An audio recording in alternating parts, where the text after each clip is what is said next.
नमस्कार, बीकेसी गुरु क्लासेस में आपका स्वागत है।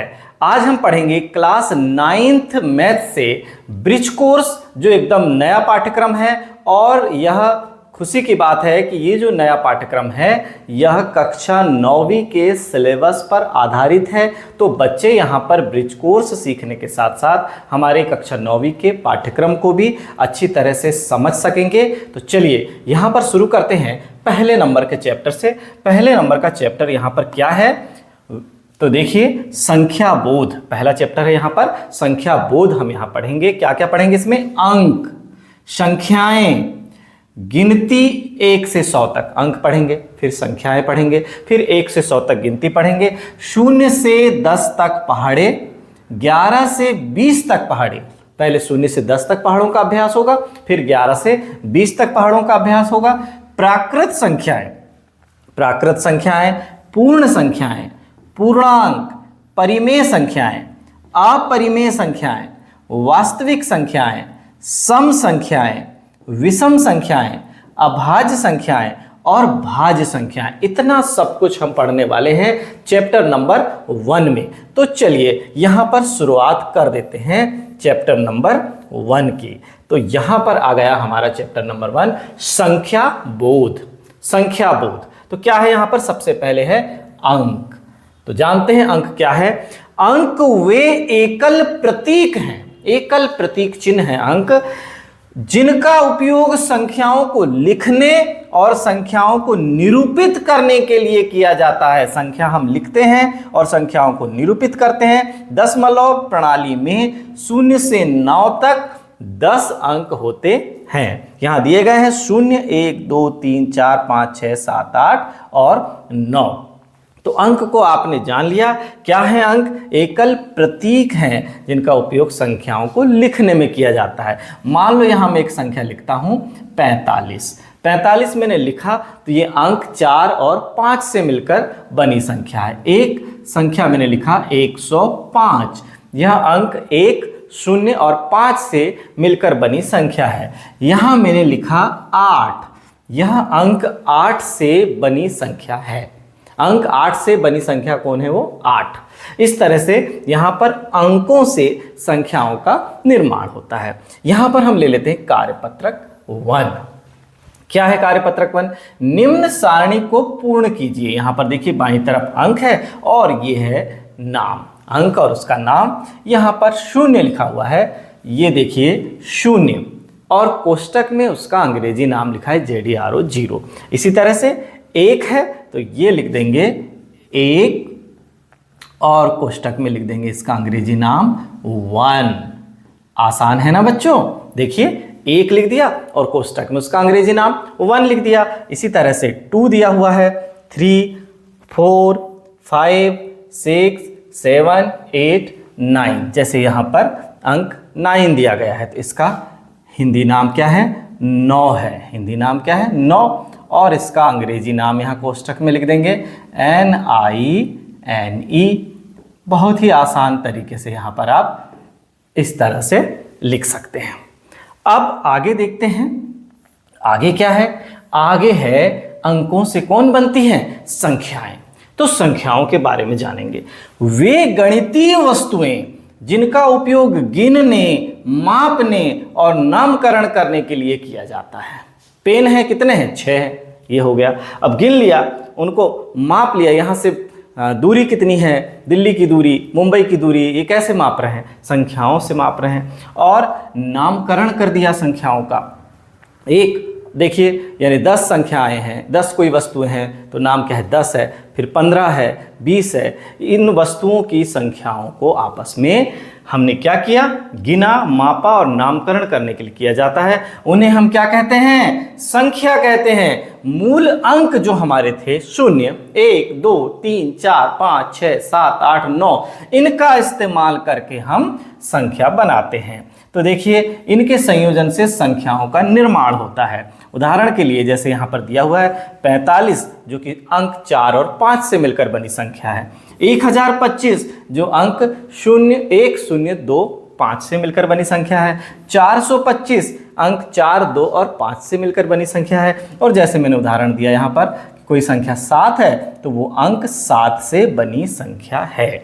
जैसे यहां प्रश्न पहला है, 2 अंकों की संख्या पर गोला बनाइए। हमें गोला बनाना है कहां पर? 2 अंकों की संख्या पर। तो देखिए यहां पर 2 अंकों की संख्या कौन सी है? यहां देखिए 3 और 7, 2 अंकों 3 और 7 से मिलकर बनी संख्या कौन है? 37 है, तो उस पर हमने गोला लगा दिया। ऐसे यहां पर देखिए 9 और 3 से मिलकर बनी संख्या कौन सी है? 93 है, तो उस पर हमने गोला बना दिया, है ना, बहुत आसान। इसी तरह से ये देखिए तीसरा है, चौथा है, पांचवा है, छठवा है, इन पर हमें सीधे सीधे गोला लगा देना है बच्चों। आगे देखिए सही विकल्प चुनकर लिखिए। अब हमारे पास सही विकल्प के लिए 2 प्रश्न दिए गए हैं। संख्या 41,649 में कितने अंक हैं? अंक गिनकर बताना है इस संख्या में वास्तव में कितने अंक हैं। देखिए 1 2 3 4 5, कितने अंक हैं? 5 अंक हैं। तो ये देखिए ऑप्शन नंबर डी यहाँ पर सही है कि अंक कितने हैं? कुल 5 हैं। संख्या 912 में कितने अंक हैं? ये आप गिनकर लिखिए कि वास्तव में 912 जो संख्या है वो कितने अंकों से बनी है। फिर प्रश्न नंबर 3 है, सही जोड़ी बनाइए। अब हमें सही जोड़ी बनाना है। तो देखिए यहां पर स्तंभ आ में दिया है 2 अंकों की संख्या। तो 2 अंकों की संख्या यहां पर देखिए कौन सी है? ऑप्शन नंबर बी यहां पर सही है, बी 23। तो यहाँ पर हम लिख देंगे 2 अंकों की संख्या के सामने B23। आपको इसी तरह से 1 अंक की संख्या, 3 अंकों की संख्या, 4 अंकों की संख्या, 5 अंकों की संख्या की सही जोड़ी आपको यहाँ पर बनाना है बच्चों। आगे बढ़ते हैं, 3 अंकों की संख्या पर गोला बनाइए। अब हमें यहाँ पर क्या करना है?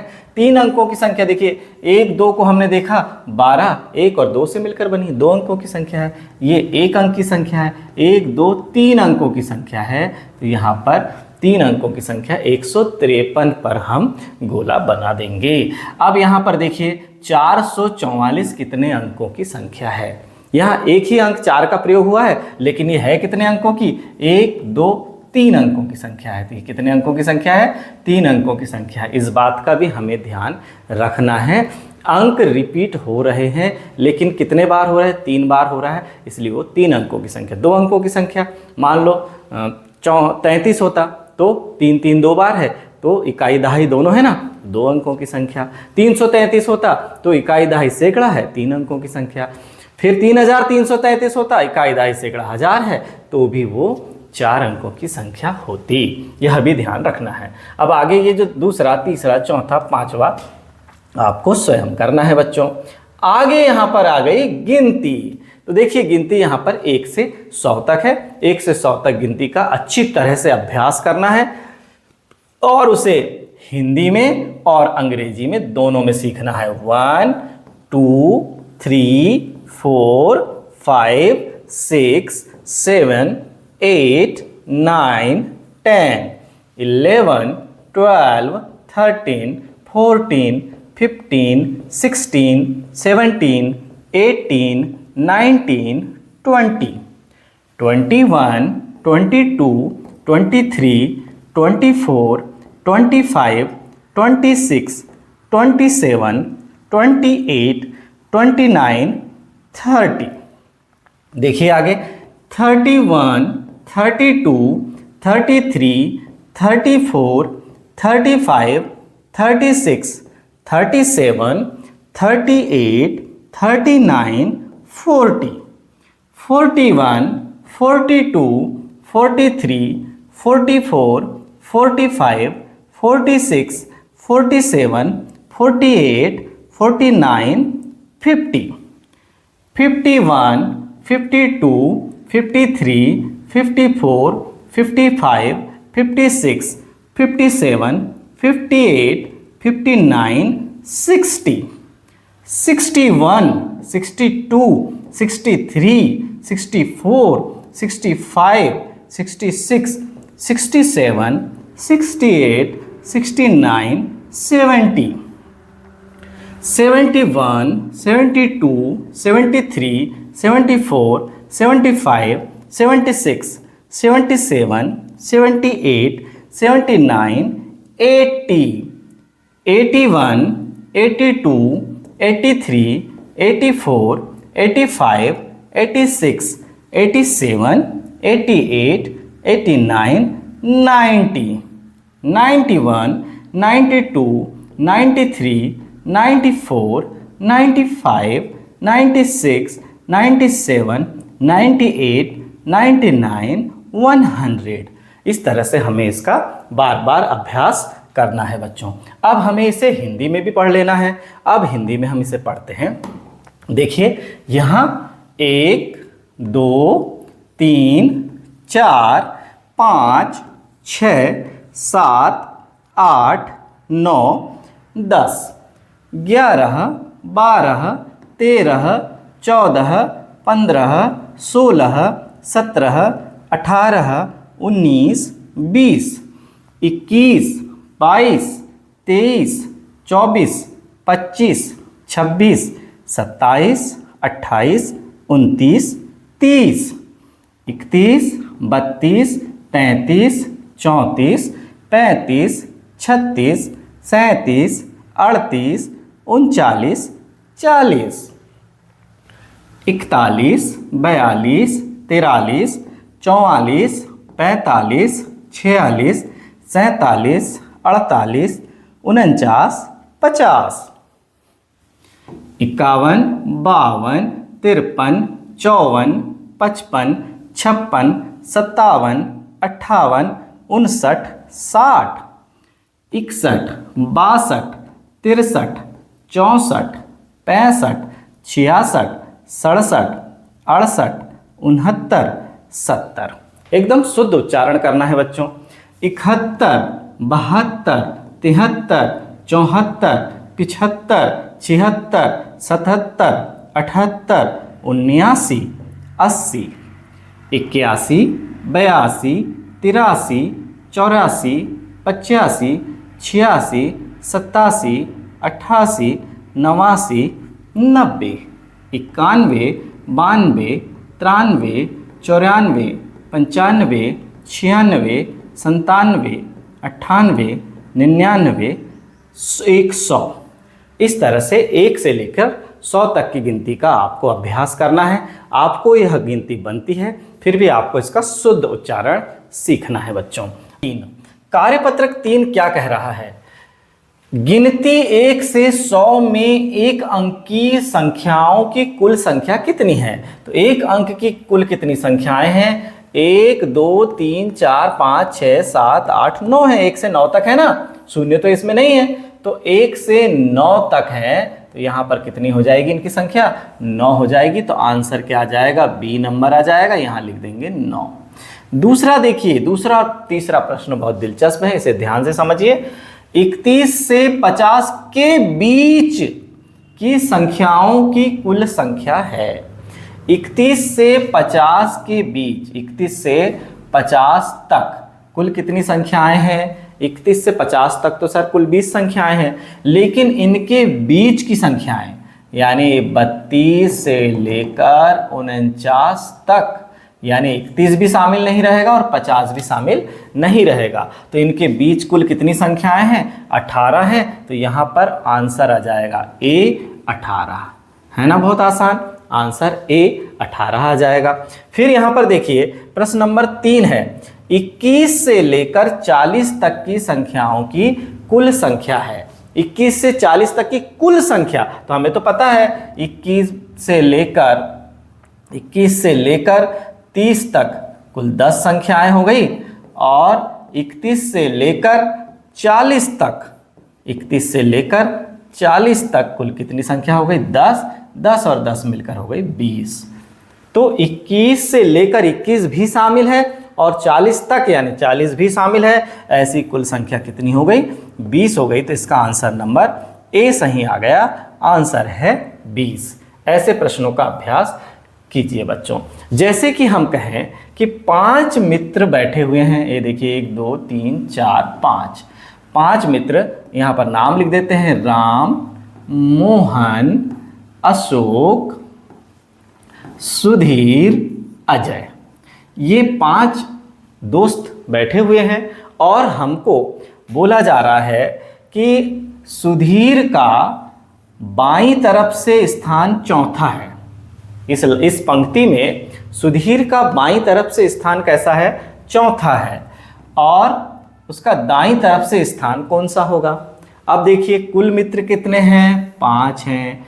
जब बाईं तरफ से उसका स्थान चौथा है तो दाईं तरफ से उसका स्थान कौन सा है? दूसरा है। तो हम यहाँ 4 और 2 को जोड़ देंगे तो 6 आ जाएगा, जबकि कुल मित्र कितने हैं? 5 हैं। तो हमें गलतफहमी कहाँ हो रही है? ये सुधीर जो है बाईं तरफ से भी जोड़ा जा रहा है और दाईं तरफ से भी जोड़ा जा रहा है, इसलिए एक मित्र जो है एक बढ़ गया। 4 बाएं से चौथा है और दाएं से दूसरा है, एक बढ़ गया। इसलिए इस 6 वास्तविक मित्रों की संख्या निकालने के लिए इस 6 में से भी हमें क्या घटाना पड़ेगा? 1 घटाना पड़ेगा। तब हमें पता चलेगा कि पंक्ति में कुल 5 मित्र बैठे हुए हैं। इस तरह से हमें अभ्यास करना है बच्चों। चौथे नंबर का प्रश्न है, रिक्त स्थानों की पूर्ति कीजिए दी गई संख्याओं के मध्य की संख्या द्वारा। तो देखिए दी गई संख्याओं के मध्य की संख्या द्वारा हमें रिक्त स्थानों की पूर्ति करना है। तो यहाँ देखिए 43 है और 45 है। 43 और 45 के बीच में कौन है? 44 है। फिर यहाँ देखिए 7 है, 9 है, 7 8 9, तो यहाँ क्या जाएगा? 8। इसी तरह से इन रिक्त स्थानों की पूर्ति आपको स्वयं करना है बच्चों।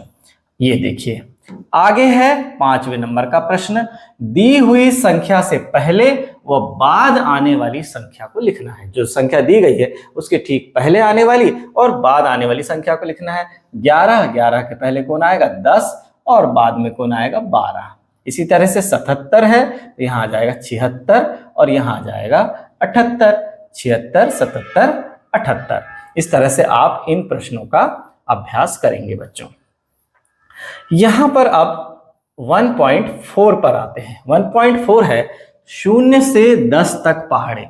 0 से 10 तक पहाड़ों का हमें अभ्यास करना है। 0 का पहाड़ा यहाँ इसलिए शामिल किया गया है क्योंकि हमें पता चले कि देखिए 0 एकम 0, 0 से किसी संख्या का गुणा करने पर 0 ही प्राप्त होता है। 0 दूनी 0, 0 तिया 0, 0 चौके 0, 0 पंचे 0, 0 छक्के 0, 0 सत्ते 0, 0 अट्ठे 0, 0 नम्मा 0 और 0 धाम 0। यानी 0 का आप किसी भी संख्या से गुणा करेंगे 0 ही प्राप्त होगा।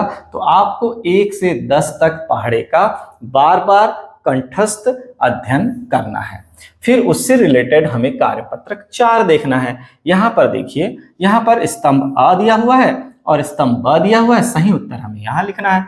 यानी 4 का जब हम 5 बार पहाड़ा पढ़ेंगे, 4 पंचे 20, क्या आएगा? 20। यानी बी नंबर का ऑप्शन यहाँ पर सही है। बी नंबर का ऑप्शन यहाँ पर सही है। कौन है? 20 है। इसी तरह से हमें यहाँ पर 8 का पहाड़ा 6 बार पढ़ेंगे। 8 6 48। कौन से नंबर का आएगा? यहाँ पर सी नंबर का आएगा और उत्तर क्या आएगा? 48। आगे इसी तरह से पहाड़े पढ़कर इस सही जोड़ी को आपको पूर्ण करना है। आगे देखिए यहाँ पर मान ज्ञात कीजिए। मान ज्ञात करना है। 6 का पहाड़ा 9 बार पढ़ना है। 6 9 के 54। 9 का पहाड़ा 2 बार पढ़ना है। 9 दूनी 18। इसी तरह से आपको इन सभी प्रश्नों का अपनी वर्कबुक में अभ्यास करना है। आगे यहाँ पर देखिए चिन्ह का इस्तेमाल करना है। बड़ा छोटा या बराबर का चिन्ह हमें यहाँ लगाना है। बड़ा है, छोटा है या बराबर का चिन्ह। अब यहाँ पर हम देखते हैं 6 3 18 और 6 3 18। अरे दोनों तरफ तो मान क्या आ रहे हैं? 18 18 आ रहे हैं। तो यहाँ बीच में चिन्ह कौन सा लगेगा? बराबर का चिन्ह लगेगा। फिर यहाँ देखिए 6 चौके 24 और यहाँ आया 2 नम 18। कौन बड़ा है? 24 बड़ा है। जो बड़ा है उसके तरफ ये चिन्ह खुला हो जाएगा, है ना। ये चिन्ह जो बड़ा है यानी 5 और 4 में जो बड़ा है, इधर देखिए 5 बड़ा है तो इस तरफ मुंह हो गया। 9 और 7 में जो बड़ा है, 9 बड़ा है तो उस तरफ मुंह हो गया। जिस तरफ जो संख्या बड़ी होती है उस तरफ चिन्ह का मुंह खुला होता है बच्चों। चलिए इसी तरह से आपको ये तीसरा, चौथा, 5वां, 6वां, 7वां, 8वां, 9वां, 10वां तक का अभ्यास आपको स्वयं करना है। यहां पर 1.5 में अब चूंकि हमारी 0 से लेकर 10 तक पहाड़े का अभ्यास हमारा हो चुका है, अब 11 से लेकर 20 तक का अभ्यास हमें करना है। तो 11 से लेकर 20 तक के पहाड़े यहां पर दिए गए हैं। आपको कंठस्थ इनका अध्ययन करना है। हर दिन इनको दोहराना है जब तक कि आपको पूर्ण रूप से कंठस्थ ये बन ना जाए। अच्छी तरह से इन्हें याद करना है बच्चों। कार्यपत्रक 5 इन्हीं से रिलेटेड है। नीचे दिए गए बॉक्स में सही मान लिखिए और पहाड़े को पूर्ण कीजिए। तो देखिए यहाँ पर 1 14 एकम 14 आ जाएगा, है ना, तो यहाँ पर आ जाएगा 14। इसी तरह से यहाँ पर कितना है, 14 दूनी 28।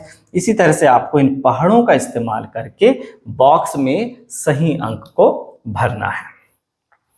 आगे यहाँ पर देखते हैं, ये देखिए बॉक्स को भरने वाला काम है।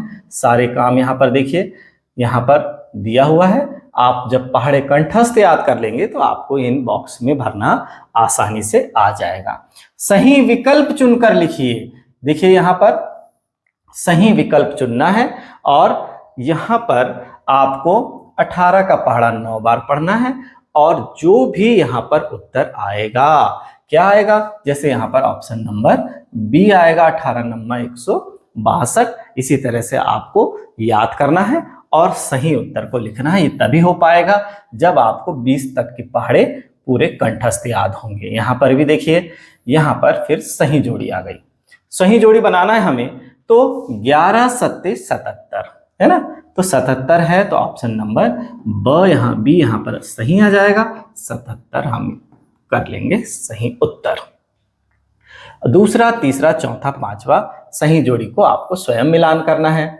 अब यहां हम पाते हैं 1.6 में प्राकृत संख्याएं। क्या होती है प्राकृत संख्याएं? वस्तुओं की गणना में आने वाली संख्याएं ही क्या कहलाती हैं? प्राकृत संख्याएं कहलाती हैं। जो संख्याएं हम वस्तुओं की गणना के लिए प्रयोग करते हैं वो प्राकृत संख्याएं कहलाती हैं। नेचुरल नंबर कहते हैं इसे, इसलिए n से प्रदर्शित करते हैं। यहाँ पर n हो गया 1 2 3 4 डैश डैश डैश डैश, अनंत तक इनका समुच्चय जाएगा। यह संख्या अनंत तक जाती है। प्राकृत संख्याएं 1 से शुरू होकर अनंत तक जाती हैं।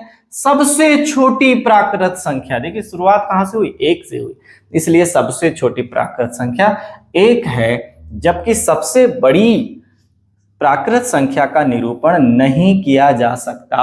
हम सबसे बड़ी प्राकृत संख्या को ढूंढ ही नहीं सकते, वो कहां तक जा रही है। आप अनंत संख्याओं तक भी जाएंगे तो भी सबसे बड़ी प्राकृत संख्या हमें नहीं मिल पाएगी। सत्य असत्य लिखना है, तो देखिए यहां पहला है प्राकृत संख्याएं 1 से आरंभ होती हैं, बिल्कुल होती है, तो यहां पर आपको क्या लिख देना है? सत्य लिख देना है।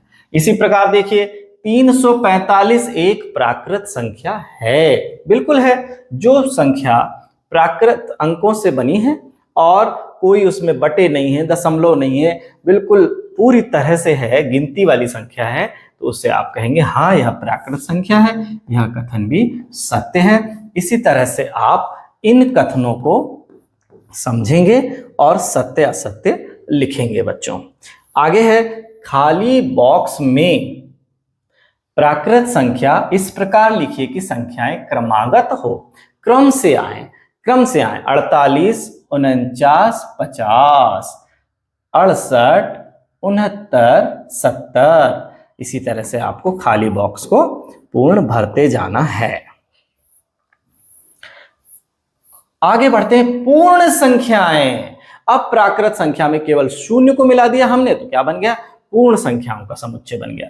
प्राकृत संख्याओं में शून्य को मिलाने पर जो संख्याएं प्राप्त होती है उन्हें पूर्ण संख्याएं कहते हैं। प्राकृत में हमने क्या मिला दिया? शून्य मिला दिया। जैसे संख्याएं यहां दी हुई हैं 0 1 2 3 4, ये सब देखिए क्या है? प्राकृत संख्याएं में हमने क्या मिला दिया? शून्य को मिला दिया। तो ये समुच्चय क्या कहलाएगा? पूर्ण संख्याएं कहलाएगा। यहां पर देखिए शून्य एक ऐसी संख्या है जो एक भी नहीं की गिनती करती है। पूर्ण संख्याओं को W से प्रदर्शित करते हैं, होल नंबर्स। तो यहां पर देखिए W से व्यक्त कर दिया 0 1 2 3 4 5 डैश डैश डैश, अनंत तक जाती रहेगी। सबसे छोटी पूर्ण संख्या शून्य है। सबसे बड़ी पूर्ण संख्या का निर्धारण नहीं किया जा सकता। अब प्राकृत और पूर्ण में क्या अंतर है? सबसे छोटी प्राकृत संख्या 1 थी और इसके भी सबसे बड़ी प्राकृत संख्या का निर्धारण नहीं किया जा सकता था। अब सबसे छोटी प्राकृत संख्या पूर्ण संख्या 0 मिला दिया ना, तो सबसे छोटी पूर्ण संख्या शून्य है। सबसे बड़ी पूर्ण संख्या का निर्धारण नहीं किया जा सकता। अब यहां पर आया कार्यपत्रक 7, इसी से रिलेटेड है। सही विकल्प चुनकर लिखिए, सबसे छोटी पूर्ण संख्या अब 1 ना होकर कौन है? 0 है। सबसे बड़ी पूर्ण संख्या निर्धारण नहीं किया जा सकता।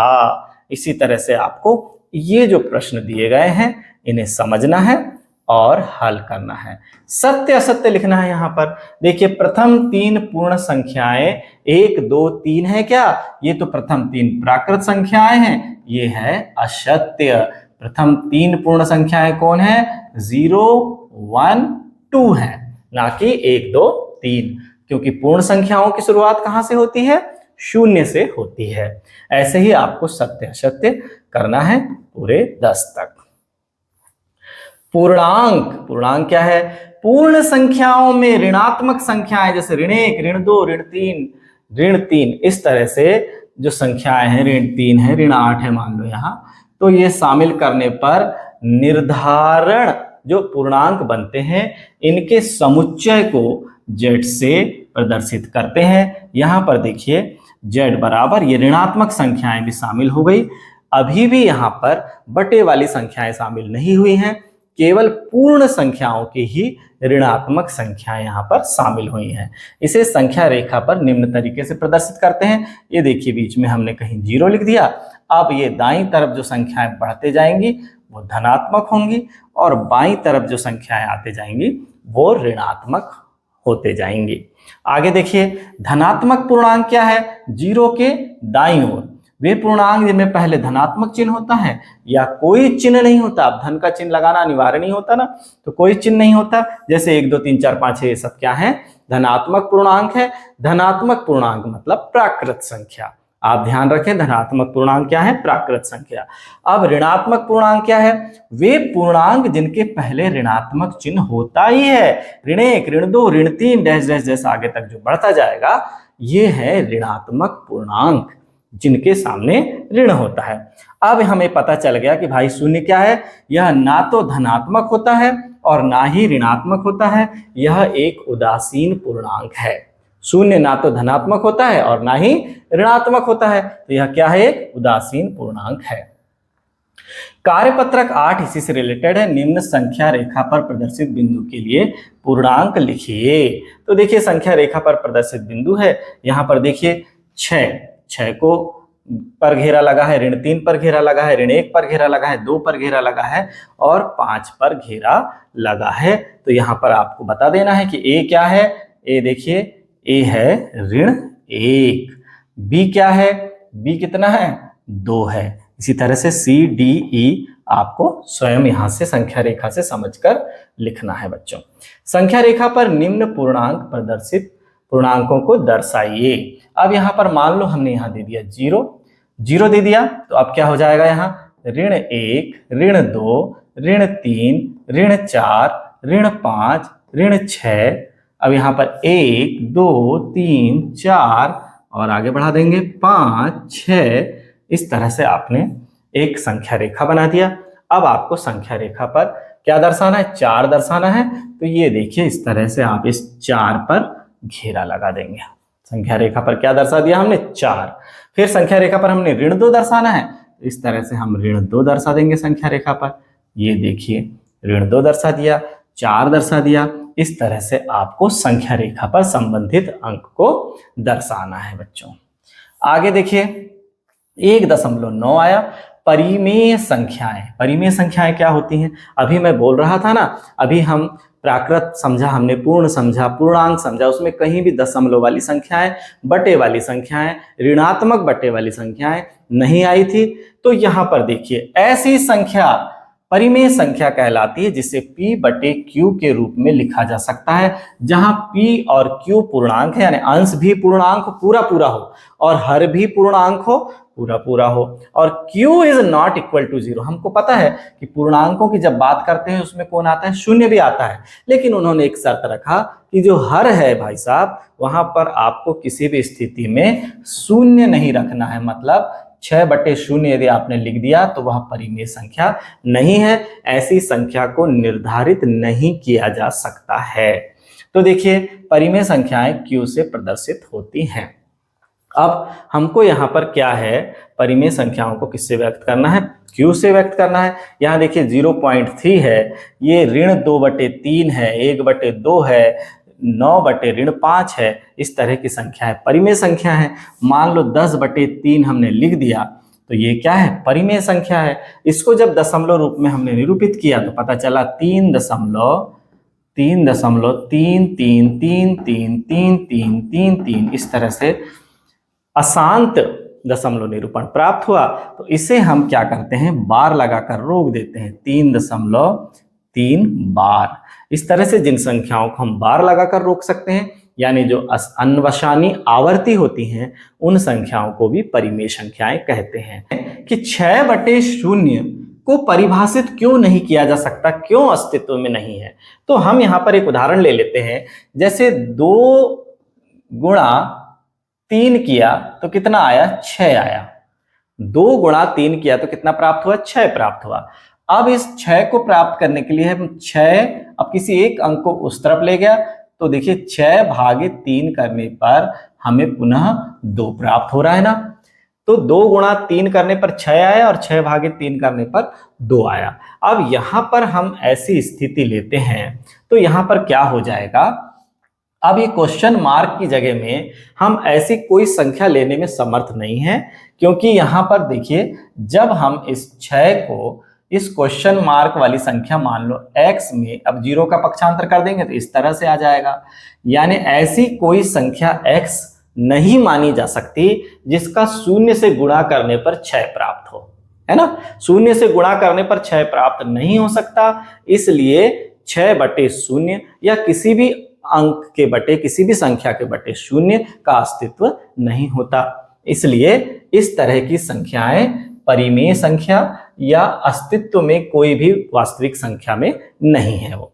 अब यहां पर देखिए अशांत है परंतु जिसे हम बार लगाकर रोक सकते हैं, ऐसी संख्याएं परिमेय संख्या कहलाती हैं। और भी परिमेय संख्याएं दी गई हैं, 0, -2, 4 p/q में के रूप में लिखी जा सकती है, इसलिए परिमेय संख्या। 0 स्वयं भी एक परिमेय संख्या है, क्योंकि 0/5 इसका तो अस्तित्व है, 0/5 का अस्तित्व है, इसलिए 0 क्या है, एक परिमेय संख्या है।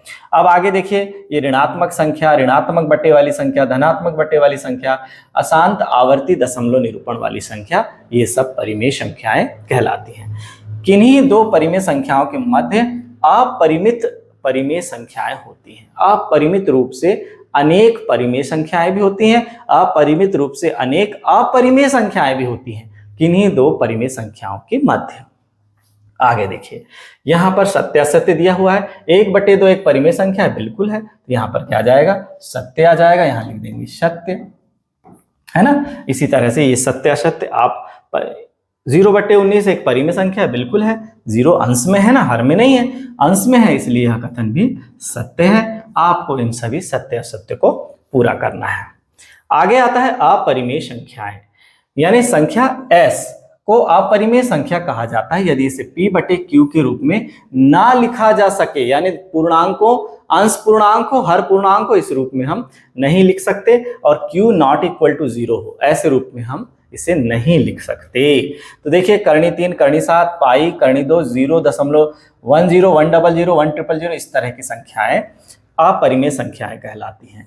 तो ये जो हैं, जो पूर्ण करणी नहीं है, ऐसी संख्याएं क्या है, अशांत अनावर्ती दशमलव निरूपण होता है इनका, या अनवसानी अनावर्ती दशमलव निरूपण होता है, इसलिए ये संख्याएं अपरिमेय है। पाई भी जो है परिधि और व्यास का अनुपात है, जो सदैव अपरिमेय होता है, जिसका दशमलव निरूपण अशांत अनावर्ती होता है, इसलिए पाई अपरिमेय संख्या है। पाई के हम जो मान लेते हैं ये लगभग मान है, 22/7 और 3.14 पाई के वास्तविक मान नहीं है, ये उसके लगभग मान है। पाई का वास्तविक मान तो अपरिमेय संख्या है, अनवसानी अनावर्ती दशमलव निरूपण वाला है। 1.34 के आगे भी संख्याएं बढ़ती ही जाती हैं और जिसे बार लगाकर भी नहीं रोका जा सकता है। आगे देखिए, कार्यपत्रक 10 दिया है, सत्य असत्य पाई एक अपरिमेय संख्या है, बिल्कुल सत्य है यह, है ना। करणी 2, करणी 3, करणी 5, करणी 6, करणी 7, करणी 10, ये सभी संख्याएं क्या हैं, अपरिमेय संख्याएं हैं। अब जिसमें पूर्ण वर्ग वाली संख्या है, जैसे करणी 4 पूर्ण वर्ग संख्या है, क्योंकि इसे हम 2 गुणा 2 लिख देंगे और ये करणी गायब हो जाएगी, 2 का आ जाएगा 2। इस तरह से ये पूर्ण वर्ग वाली संख्याएं परिमेय हैं, करणी के अंदर भी है लेकिन पूर्ण वर्ग है तो परिमेय है। जैसे यहाँ पर पूर्ण घन वाली संख्याएं हैं, है ना, घनमूल 27 है तो 3 3 के जोड़े कितने बन जाएंगे, 3 बन जाएंगे। यहाँ 3 गुणा 3 गुणा 3, अब यहाँ पर 3 का जोड़ा बाहर निकल जाएगा तो अंदर बचेगा ये, है ना, 3 गुणा, और 1 का घनमूल भी 1 होता है तो कितना प्राप्त होगा, 3, यानी यह भी एक परिमेय संख्या है। जिसे करणी वाली संख्या जिसे हल करने पर परिमेय संख्या प्राप्त हो जाए वो परिमेय होती है। अब यहाँ पर देखिए, अपरिमेय संख्या को p/q के रूप में लिखा जा सकता है, जहां p और q पूर्णांक है, q शून्य के बराबर नहीं है। ये कथन तो कैसा है, असत्य है। हम परिमेय संख्या को p/q के रूप में व्यक्त कर सकते हैं। यहाँ पर सही जोड़ी दी गई है, देखिए परिमेय संख्या है। कौन सी परिमेय संख्या है, तो देखिए 1/2 यहाँ पर दिया गया है, परिमेय संख्या है ना। और अपरिमेय संख्या कौन है, करणी 7 अपरिमेय संख्या है। आप इस तरह से इस सही जोड़ी को पूर्ण करेंगे। बताइए कि नीचे दी गई संख्या अपरिमेय संख्या है या नहीं, तो बताना है। करणी 2 अपरिमेय है, पाई अपरिमेय है। करणी 4 को अभी मैंने हल करके बताया 2 में बदल जाती है, इसलिए यह परिमेय है। करणी 49 भी परिमेय है, लेकिन 0.41 फिर 4 उसके बाद 1 आ गया, मतलब ये दशमलव निरूपण अशांत भी है और बार लगाकर नहीं रोक सकते। 4 होता तब बार लग सकता था, लेकिन यहाँ हो गया 41 फिर 411 हो गया ना, इसलिए वो अशांत अनावर्ती है, अपरिमेय है। आगे है वास्तविक संख्याएं, यानी परिमेय और अपरिमेय संख्याएं मिलकर जो समुच्चय बनाती हैं वो वास्तविक संख्याएं कहलाती हैं। तो लिखिए, यहाँ देखिए, सभी परिमेय और अपरिमेय संख्याओं का एक साथ लेने पर वास्तविक संख्याओं का संग्रह प्राप्त होता है।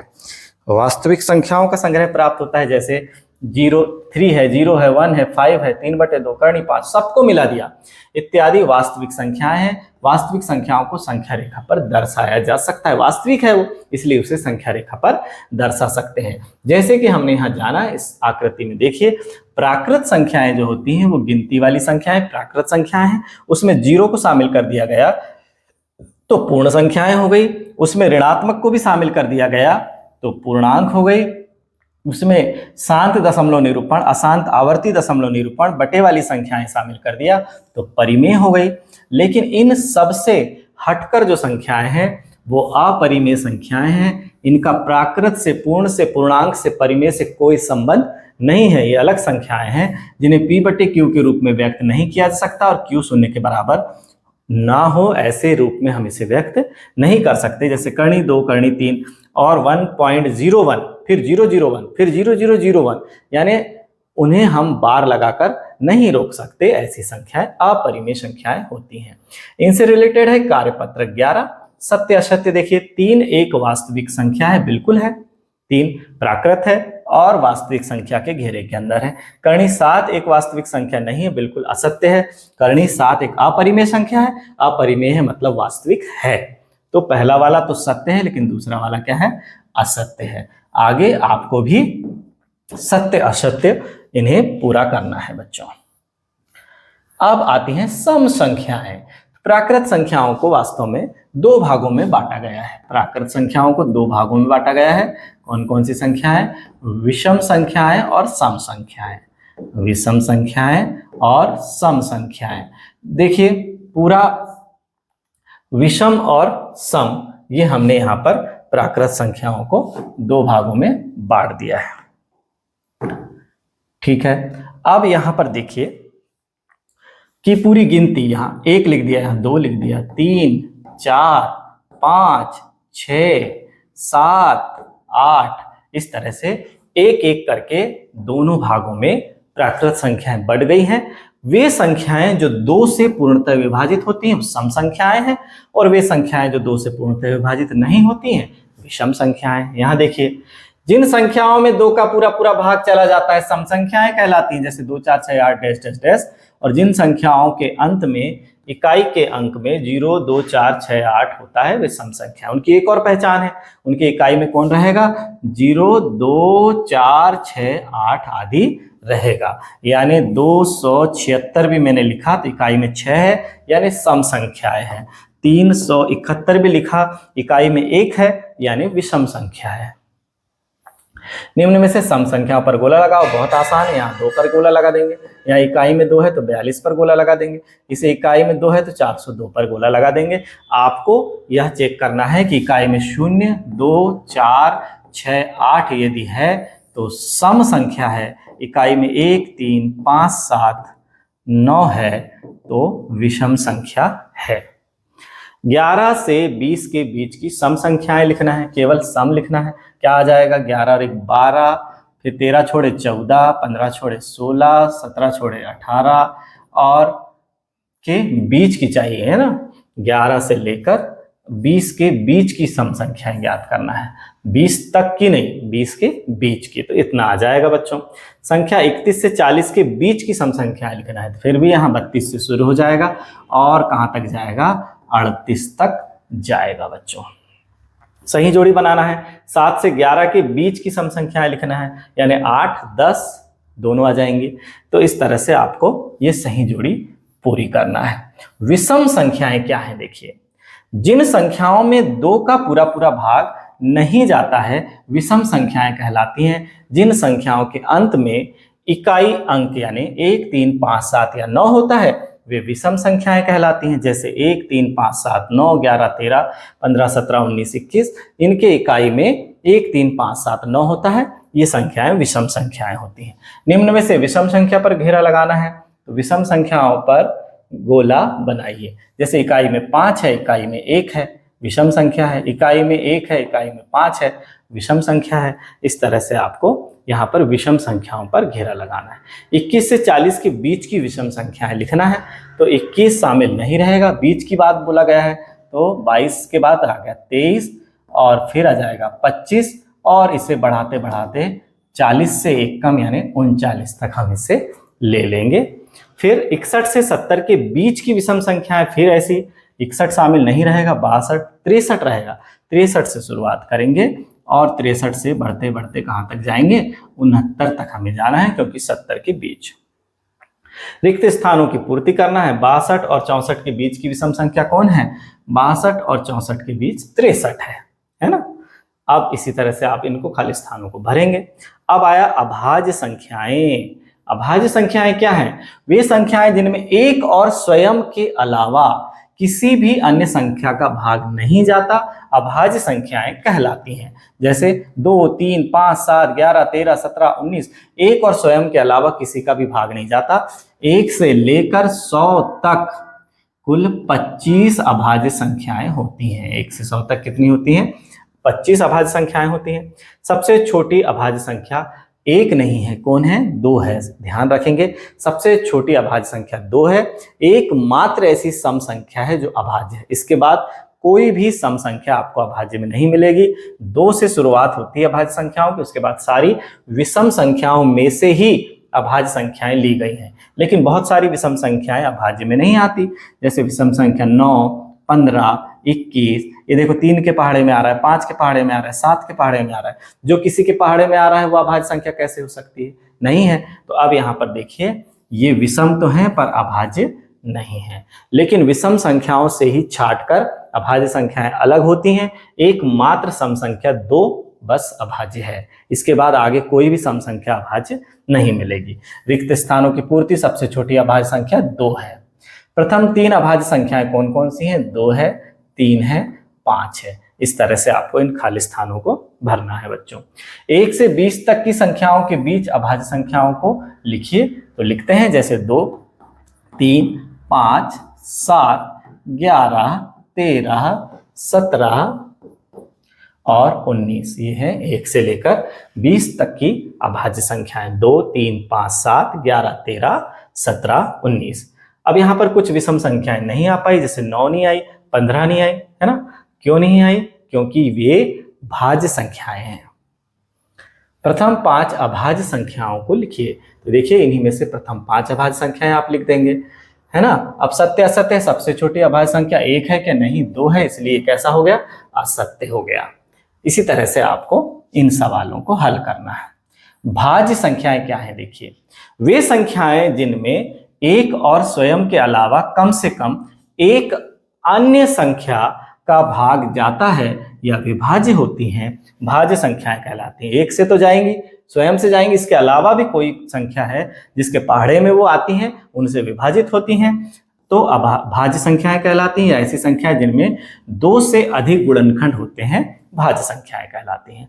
देखिए, अभाज्य संख्याओं के केवल 2 ही गुणनखंड होते हैं, स्वयं और एक। जैसे अभाज्य संख्या 17 है तो उसके गुणनखंड में कौन आएगा? 1 और 17। लेकिन भाज्य संख्या में ऐसा नहीं है। जैसे 4 भाज्य संख्या है, उसके गुणनखंड में कौन है? 1 है, 2 है, 4 है। देखिए 3 गुणनखंड हो गए ना, 2 से अधिक हो गए, इसलिए वो भाज्य है। अब भाज्य संख्याएं, प्राकृत संख्याओं को 3 भागों में बांटा गया है। प्राकृत संख्याओं को 3 भागों में अब कैसे बांटेंगे? ये देखिए, अभाज्य, अभाज्य, भाज्य और एक। देखिए, अभाज्य, भाज्य और एक, यानी एक ना तो भाज्य संख्या है और ना ही अभाज्य संख्या है ना? तो ये हमें ध्यान रखना है। फिर 1 से 20 तक की संख्याओं के बीच की भाज्य संख्याएं लिखना है, तो लिखते हैं सबसे छोटी भाज्य संख्या कौन है? 4 है। 1 तो ही नहीं है, 2 और 3 अभाज्य हैं। फिर 4 के बाद कौन आ जाएगा? 6 आ जाएगा, फिर 8 आ जाएगा, फिर 9 आ जाएगा, 9 भी भाज्य संख्या है। फिर 10, फिर 12, फिर 14, 15, है ना? और फिर आ गया 16, फिर 18 और 1 से लेकर 20 तक की, 20 तक यानी 20 के बीच नहीं, 20 तक यानी 20 को भी शामिल करना है। 4, 6, 8, 9, 10, 12, 14, 15, 16, 18, 20, इस तरह से हमें करना है। प्रथम 5 भाज्य संख्याएं लिख दीजिए इन्हीं में से, ये देखिए। फिर सही जोड़ी बनाना है। प्रथम 3 भाज्य संख्याएं लिखिए। प्रथम 3 भाज्य संख्याएं कौन कौन सी हैं? 4, 6 और 8 को हम सामने लिख देंगे और इसी तरह से सही जोड़ी बना लेंगे। अब यहाँ सत्य असत्य आता है। ऐसी संख्याएं जिनमें 2 से अधिक गुणनखंड होते हैं, भाज्य संख्याएं कहलाती हैं। बिल्कुल सही है, इसे हम बोलते हैं सत्य, है ना? ये सत्य असत्य आपको करना है। सही विकल्प चुनकर सही का निशान लगाना है। देखिए, 2 क्या है? 2 वास्तव में अभाज्य संख्या है, तो अभाज्य पर सही का निशान लगा देंगे। 9 क्या है?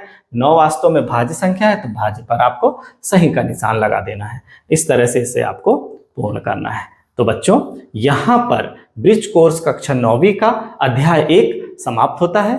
धन्यवाद।